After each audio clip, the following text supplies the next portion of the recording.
Good evening, everyone. I hope you're all doing great today. And yeah, today is Wednesday, and today is the first Wednesday of the month.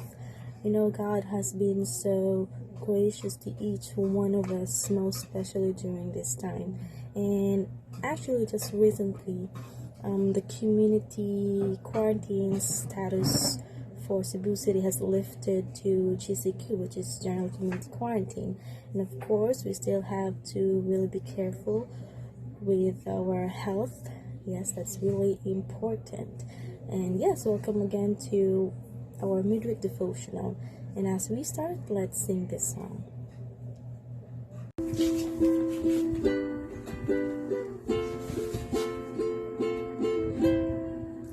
Ang kinabuhita, usahay malisod, kita pagtintalon, ug magkakabugnaw. Si Jesus nagtawag, kaniya mo doon, luha pagapahiran, mawalang kagun.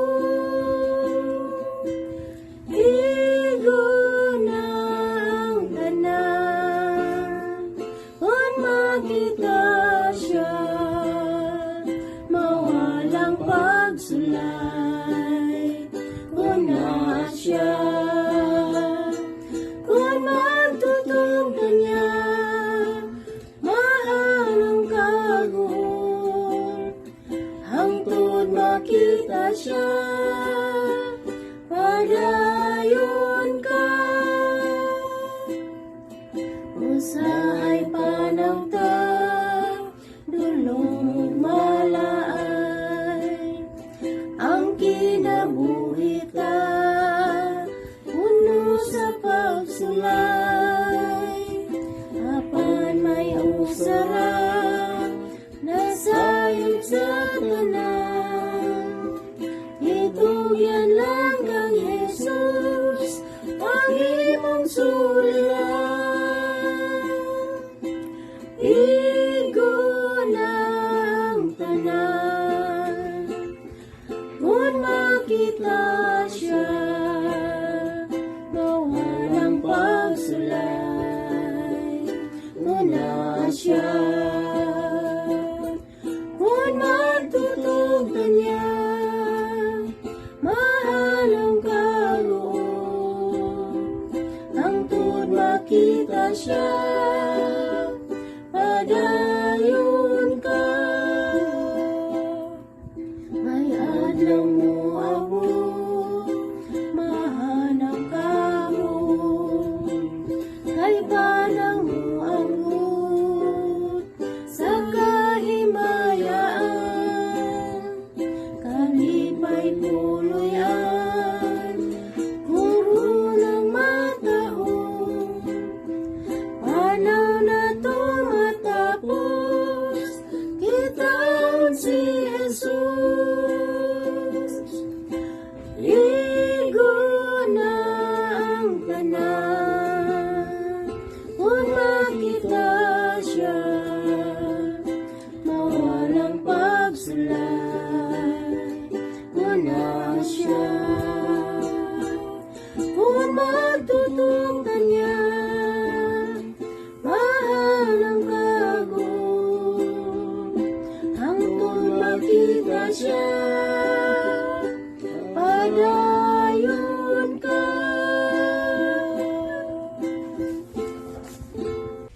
Mga igsoon, mayong gabi ka na ng tanan, no? Nga naa sila mga matag-usa ka mga panimalay diha. No? Nga makikuban ka nato.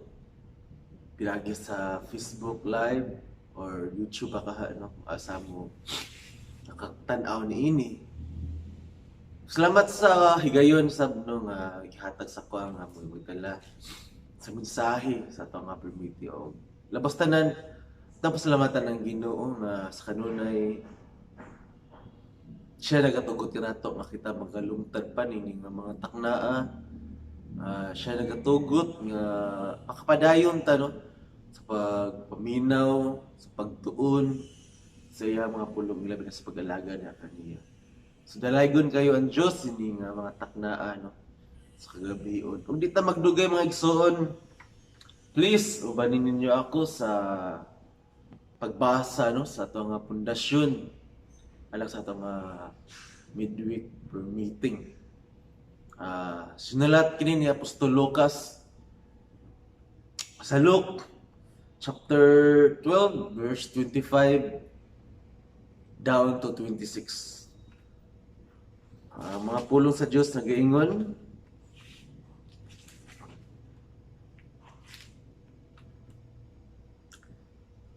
ug kinsa man kaninyo'y makadugang og usa ka takna sa gitas-on sa iyang kinabuhi pinagi sa pagkabalaka.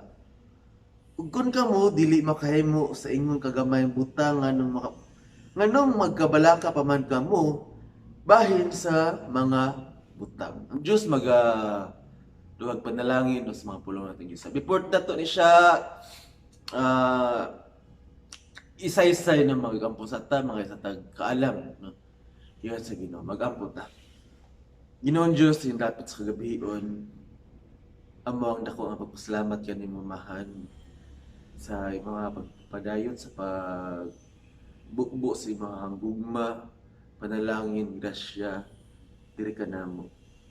Salamat Ginoong Diyos sa pagtipig sa mga sa kamang kinabuhi nga aniya kami karon.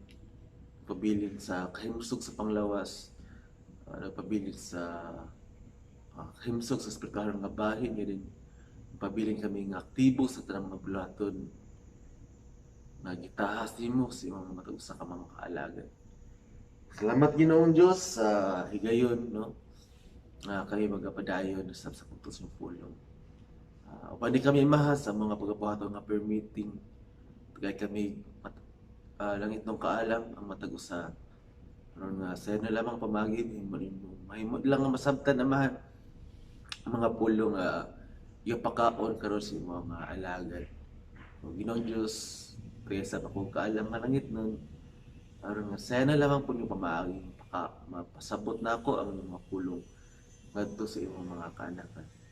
Ginoong Diyos sa magpadayon kami sa unahan, ang tanan ang mula mga isalig o itugian sa ngalan lamang ni Jesus nga mga bugtong sa mga luwas. Usbon ko maayong gabi karon tanan. Now, di ta maglangay no, mubalik ta sa tuwang ibasa ngayon sa Lucas Kapitulo 12, versikulo 25 padung sa 26. Usa kini siya ka statement no mahitungod sa kabalaka. Of course, kita nga mga tao no, di yun na mawala. Tawhanon gina siyang kinaiya nga kita mabalaka. Tawhanon gina siya even nakailatag Ginoo no. Natay gituhuan nga Ginoo. But still narihapon ang kini nga pagkabalaka. Mga sa Kapitulo 12, 25 to 26, usa kini siya kapangutana nga diin mahinungdan nga ang ato nga panghuna-huna no mahimo nga ma-negative. Mahimo nga positive, sorry. No? Mahimo nga positive instead of negative. Tapos sample no karon labi na karon no karon nga taknaa karon nga mga panahona. So lisod kayo itong paglihok-lihok. So sa nga na nga sitwasyon no sa bersikulo nga ito nga gibasa patid pa diri, ug kinsa man kaninyo'y makadugang og usa ka takna sa gitas-on siyang kinabuhi pinagi sa pagkabalaka. Kung kamo dili makahimo sa ingon kagamay butang magkabalaka pa man kamo bahin sa ubang mga butang. So ambot gipasabot diri no ni Lucas sa nga pagsulat niini. Ang pagkabalaka mga igsoon kuno sa Ginoo, wala kini siya kahimuan. Wala kini siya makita na to nga matabang no sa itong kinabuhi kung mahimot nga mabalaka. So ang gusto sa Ginoo nga dapat positibo ta, no? Taliwala sa problema, no? Mo ginay sa Ginoo nga ato nga panguna-una dapat positibo gyud sa kanunay. No? Katungod diha sa Ginoo ang atong kinabuhi sa man. Kaana kini nga ana ta sa maayo nga kamot. Mga ang tema nga ato pag-usahan karon kining gitawag nga safe and secure. No? So dili ta nang safe, secure. I don't know if mo agree mo sa ko pero dili ta nang safety, no? Secured. Sa panahon karon no, na kayo kini nga scammer. Kani siyang safe and secure at na siya masinatian sa sabakan sa Ginoo, sa kamot sa Ginoo. Wala na yoy lain. No? Sa sikataw na to no, di gyud ta 100% kini nga pagka sinatian na no, nga safe, secure ta. Sa Ginoo ra gyud na mga sa panahon karon no, whatever sa may mahitabo tong kinabuhi, safe ta and we are secured, no?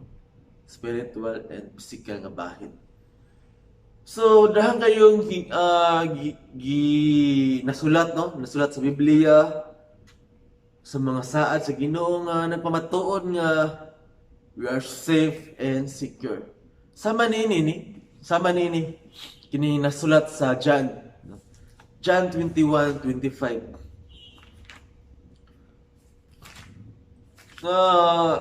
Usa ka statement, no? Adto pa diri, ug daghan pa usab ang ubang mga butang nga gibuhat ni Hesus. Kung sulaton pa ang matag usa niini, mo'y akong paghuna-huna nga bisan pa ang kalibutan dili gayud paigo nga kasudlan sa mga basahon nga masulat. So kining gipasabot diri sa John 21:25, no? Kining daghan pa usab ang ubang mga butang nga gibuhat ni Jesus. Siyempre mo kanang mga maayong butang nga gibuhat niya ngadto sa mga tawo nganhi kanato. Muna usa sa statement nga ato nga masabtan nga ang pagkamayo sa Ginoo, no? God is good, right? Tarantawo na sayod nga ang Ginoo maayo. Dili gyud na siya malimod, no? Tarantawo na sayod nga ang Dios maayo. Pero pag na problema, ambot lang kung nagpabilin pa ba nga ang Dios maayo. No? Kaya sometimes makaingon mo sila, Lord nga naman nga nahitabo man sa kong kinabuhi, di ba? Na abot sa punto nga question na ang Ginoo. Naabot sa punto nga question na Ginoo. Pero dili sa John, no? Nasulat na nga grabe ang himo sa Ginoo diri sa diha nga galumtan siya sa kalibutan is maayo puros gyud, no? Puros yung maayo himo sa Ginoo, miracles, no? Para sa mga katawhan. Pero samad taliwala sa iya nga gibuhat nga daghan kaayo, pero lain kayo gibawas ang mga tao sa unan ila nga gilansang.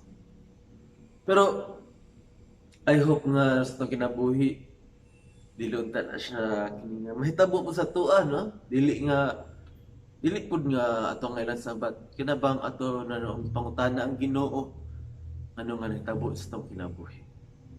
Muna siya ang pinaka basic nga foundation, no? Naside kita nga ang Ginoo maayo. Sa panahon karon ang grasya sa Ginoo grabe kadagaya. Sa panahon karon nga anata sa pandemya kamay sa Ginoo ato yung sinatian, no? Amen batana mga maigsoon.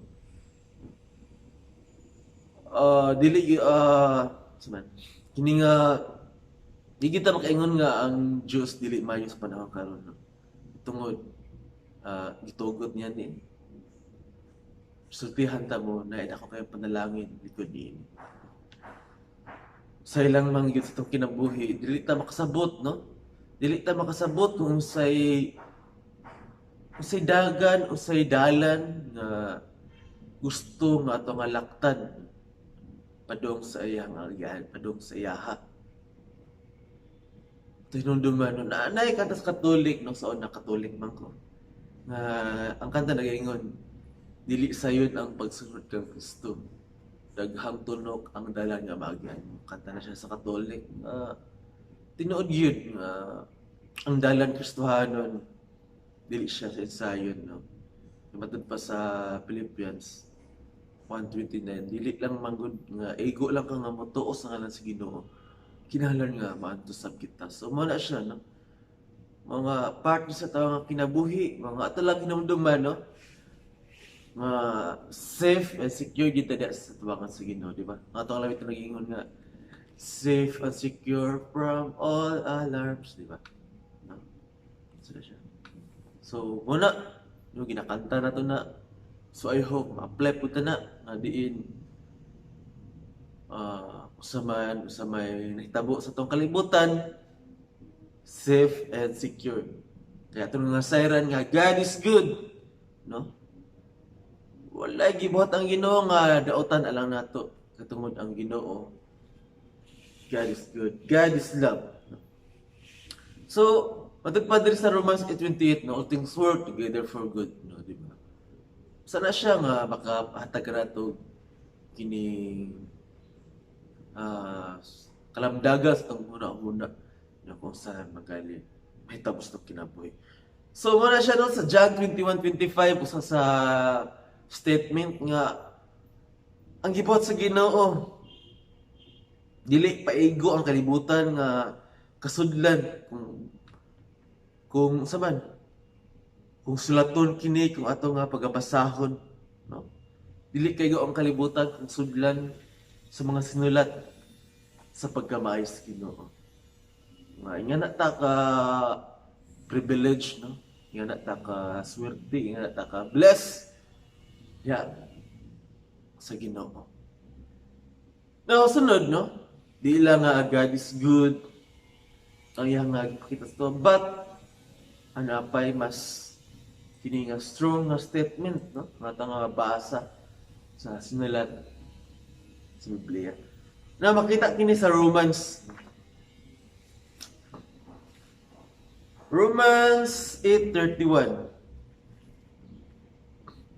Ang pulong sa Diyos nagingon, busa unsa may atong ikasulti may tungod niini. Kunang Diyos dapig kanato kinsa pa man ang bato kanato. So kini siya nga statement is mahitungod din siya sa mga kaaway, no? Anong kaaway diya sa Ephesians 6:12, no? Who can be against us? Ang Diyos ang naa kanato sa mga bato kanato. Ano ito masaw ng Ephesians 6:12 kung usa gini nato ang kaaway ang gitumong diri ni Apostle Paul.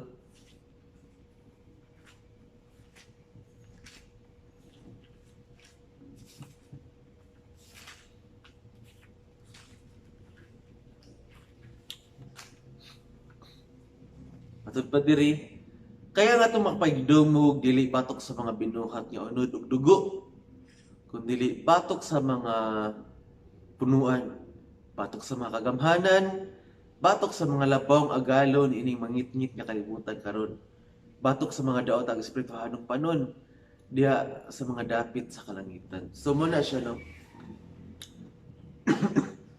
Maka na siya kuan kini nga ang gipasabot sa Romans chapter 8:31. Now, para ato ni siya nga masuklan kabalta sa kabalta kung sa ito nga pagabato, no? Ito na siyang basahon ang sugudan sa chapter at sa verse 10 sa Ephesians 6:10 down to 19, no? Muna pito ka armaments diha, mga hinagiban nga itong isulob sa itong kinabuhi nga kita magpabilin nga malig-on, pabilin nga madasigon, pabilin nga naa sa maayo nga panghuna-huna natay peace of mind, no? Pabilin sa pag-alaga sa itong nga buhi nga Diyos. So, mo ka na pito ka mga aramins nga itong isulob, no? Mga pito ka mga hinagiban. Aron nga makasukol kita, no? Kung sa'y atake ni Satanas sa itong mga kinabuhi. Sama karon. Sana sa mga binuhatan ng Satanas, nga nahin mo kining virus. Mga na siya. So, nagdepende na to na kung saan na to pag-apply itong kinabuhi, ang pulong sa Ginoo. Ang pito ka armaments is makuha ta rin siya sa pulong sa Ginoo man, no? Kung yun sa nato pagdawat, kung yun sa nato pag-apply. So, yan na ta ka kwan, yan na ta ka secure, yan na ta ka safety na. Diya sa tubangan sa Ginoo. Mga wala natin ang pangayoon, no? Dili nakoy nabasahan nga bersikulo, nakalimutan ko asa nga dili lang sa panahon nga kung naana kay kung nakabutan na imong gusto mundang na ka sa pag-ampo kung dili di mo hunungon ang pag-ampo, no? Di mo hunungon ang pag-ampo, dili ni mundangon sa even nga panalanginan ka, but still ang pagkamay ng puon importante kayo kay diri sa Ephesians 6:19, no? Diba diri kung alam ka na ako sa aron nga unta ikahatag ka na ako ang kasulti sa diha nga magabuka ko sa kumbaba uban sa kayso sa pagpaila sinago sa maayo nga balita. Ano verse 18 day verse 18 sorry.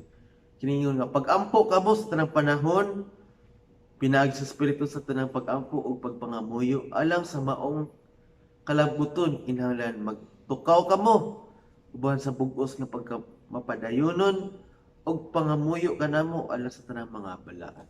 So pagka mainampon mga isuod importante ka na siya. Usa na siya sa usa ka hinagiban ato nga isulob atong pagabuhaton sa atong kinabuhi.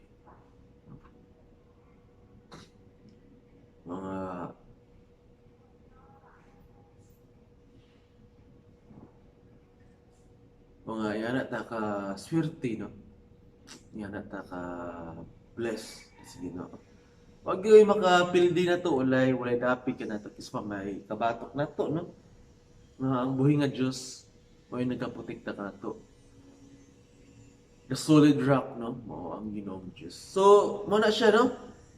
Nga nagpamatuod nga kung sa dangatas ng kinabuhi, kung sa may dagat sa kalibutan, magpabilin ta nga safe and secure.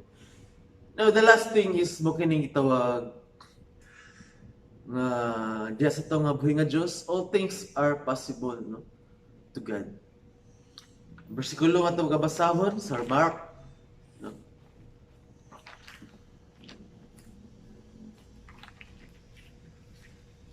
Mark 10:27. Sa akin siya ka statement nga diya sa Ginoo wala kay imposible.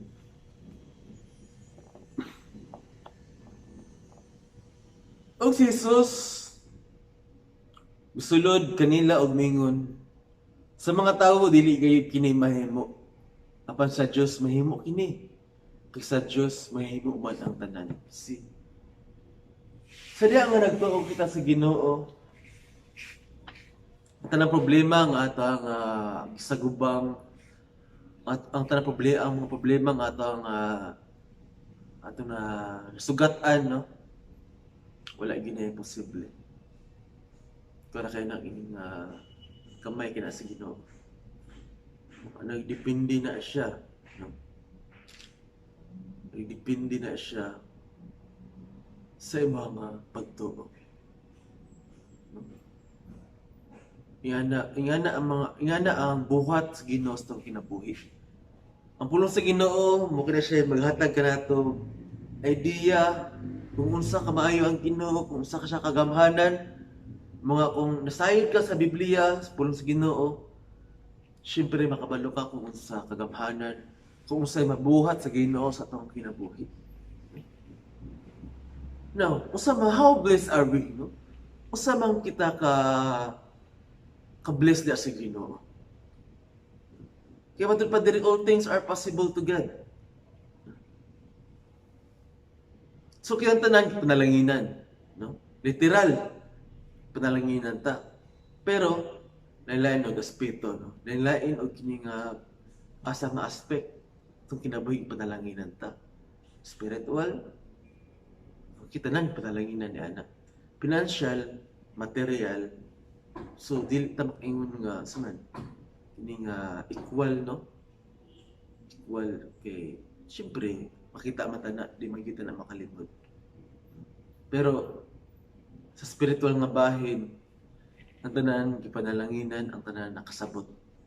Pero ato ni siya ang kini nga pagabasahon, no? Kaya naisgot mo tag blessing. Why? You know, ano nga man tanan? Ano ang tanan man dili ba kini nga in terms of blessing, no? Dili man parehas o kini nga estado sa kinabuhi. Tumbasahon ang Mateo, I hope nga makatag ini kuan kanato kini nga dugang nga katinawan. Mateo 25. Basta kini siya ka sugilano, no? Magsugod ta sa versikulo 14 padong kini sa 30. Basta ka sambingay mahitungod sa mga talento, no? Verse 14, kay may sama kini unya sa usa ka tawo nga sa dayon na niya gilangyaw ngadto sa lanyuta mitawag sa iyang mga ulipon o kanila gipiyal niya ang iyang katigayunan. So sa first verse pa lang daan ang matag usa gipiyalan ang matag usa. So makini nagtabo ang usa gihatagan niya 5 ka talanton, ang usa 2 ka talanton, ug ang usa ka talanton. Sa matag usa sumala siyang katakos. Gunya milakaw siya, ang nakadawat og 5 ka talanton milakaw diha. Og gipamatigayon niya kini.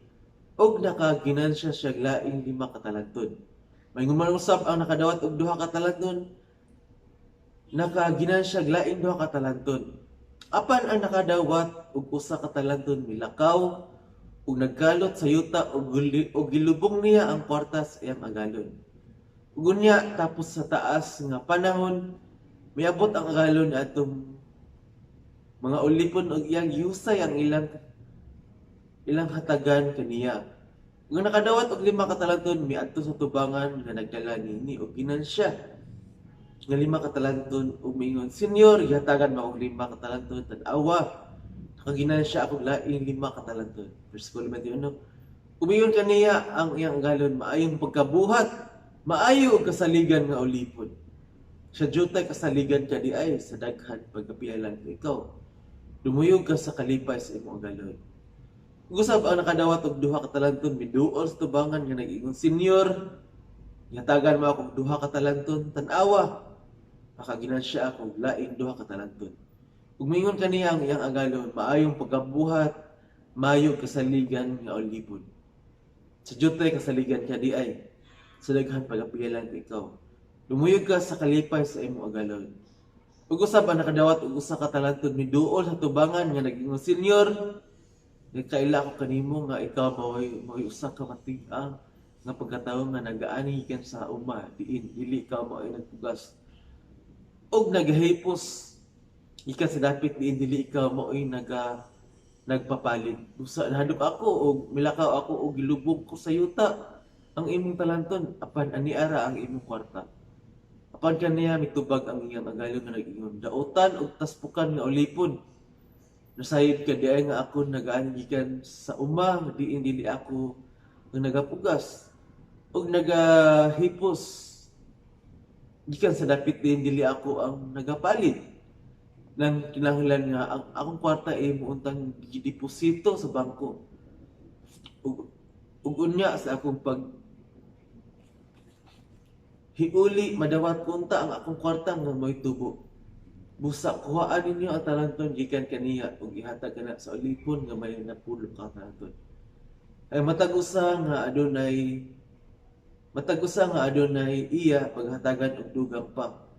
Makabaton siya sa kadagaya, apan siya nga wala iya pagkakuhaan sa bisan unsa nga anaa kaniya. Kung ilaban ninyo ang walay pulos nga ulipon ngadto sa labaw nga ngitan sa guwa. Didto ang mga tawo managpanghilak, managkagot silang mga imo. Nausa ka sa gilanon nga ang tulo ka agalon kitagaan kini. Piyalan kini saya nga tulo ka agalon.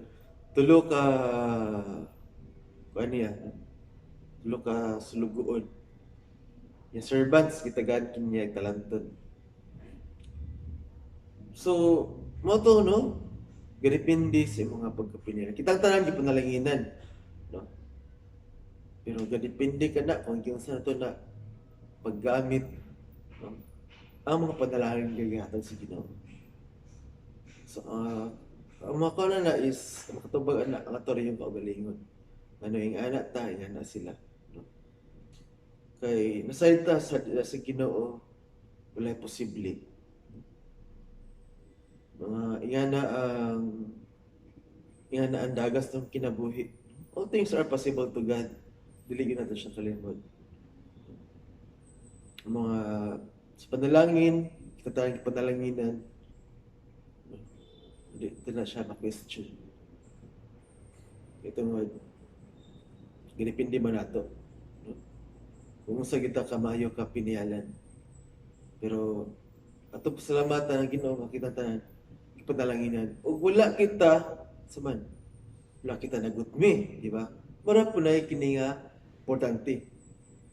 Dili man ta parestan ng estado, pero wala ta nagutmi, wala ta gipasagdaan, panalanginan ta. Ang tanan nakabaton sa mayo nga panglawas, no? Wala siya importante diha. Ito yun naman. Now, for the last verse, nung pagbabasahon ang Romans 15:13. Tapos ang versikulo. Para kanatong tanan, 15:13. Hinaot ang Diyos sa paglao, magpuno kaninyo sa tumang kalipay o kalinaw, tungod sa iyong pagtuo aron nga pinagi sa gawang sa Espiritu Santo, magpadayon kamo sa paglao. So, kini siya nga versikulo, no? Sa ka conclusion, no? Nga hinaot nga kitang tanan, no? Ana karon nagpabiling sa kalipay, no? Diya sa Ginoo na may payo niya po kita.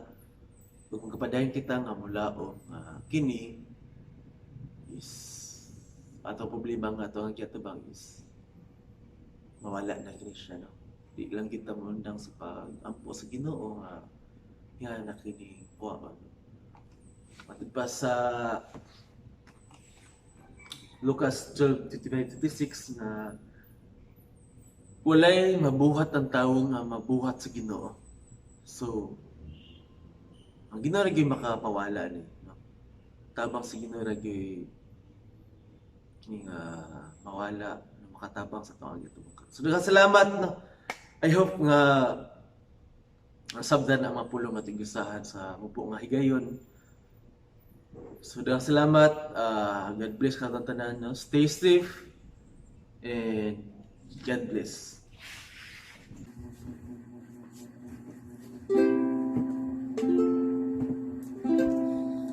May balitang hugikan sa Ginoo, balita alang kanimo. Nasulat sa pulong niya, hallelujah, tutok lang og mabuhi ka. Tutok lang, mabuhi ka. Tutok lamang kang Jesus. Nasulat sa pulong niya, hallelujah,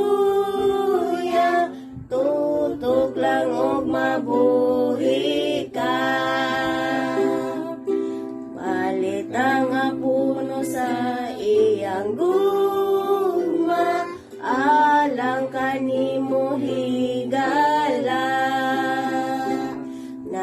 gikan kini sa langit nung dapit, matuod gayud ug hingpit.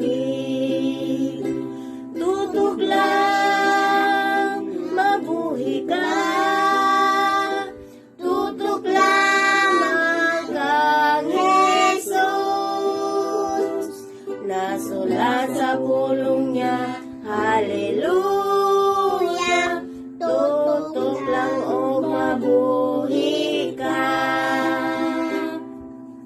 Kinabuhi kita niyag na kaniya, o kalag mo masiguro.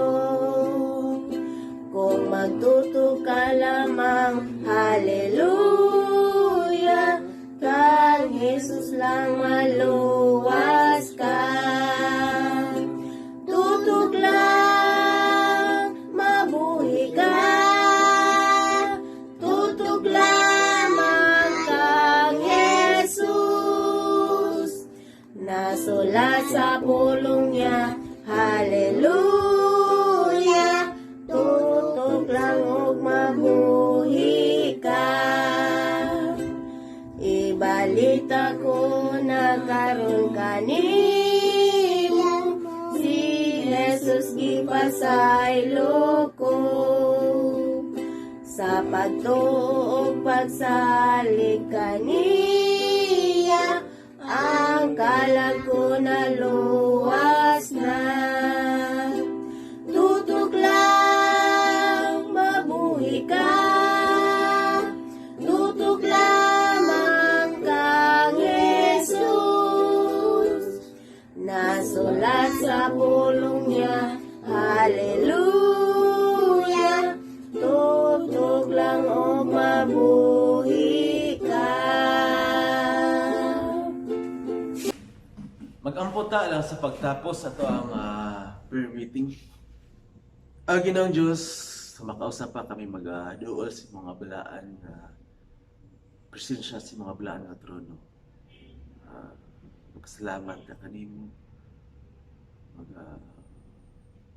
Hangyo na sa Ginoo sa mga matapusan namo ka mga prayer request nga mga gitunod na kanimo. Malawon kami nga ikaw magatubag ni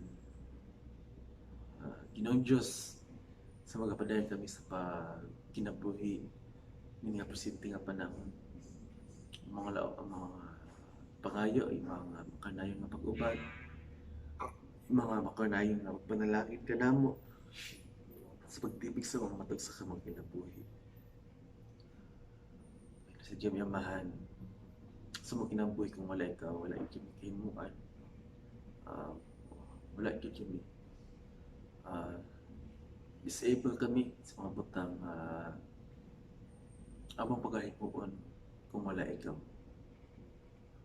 So Ginoong Diyos, no, sa mga tao nga na sa physical nga problem, I hope nga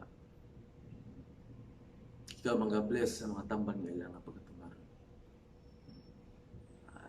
Bani, panalangini, ang mga frontliners, no, mga ay nag-asikaso sa mga nasa balatian, kung tagaysag o kalang-malangitan ang mga panggoberno sa pagdumala sa mga problema nga di paano sila ni sa tawahanon na pamaagi ng Diyos. Sa mga matag sa kamang kinabuhi amahan, kami pasalamaton nga ikaw sa kanila nag-oban. Salamat Ginoo sa kanakan nga among naka-oban karon. Salamat sa matag sa kamang kinabuhi nga nihatag sila. Higayon na alang sa mga sa sa pagpanulit kami sa unahan ang tanan amo lamang ngayon. Diyan tungyan ug among giampo among pasalamatan sa ngalan ni Jesus nga mga bugtong sa mga luwas. Thank you so much for your time. Continue to pray, meditate, and yes, encourage your friends and families during this time. Thank you again. Have a great evening, and God bless you.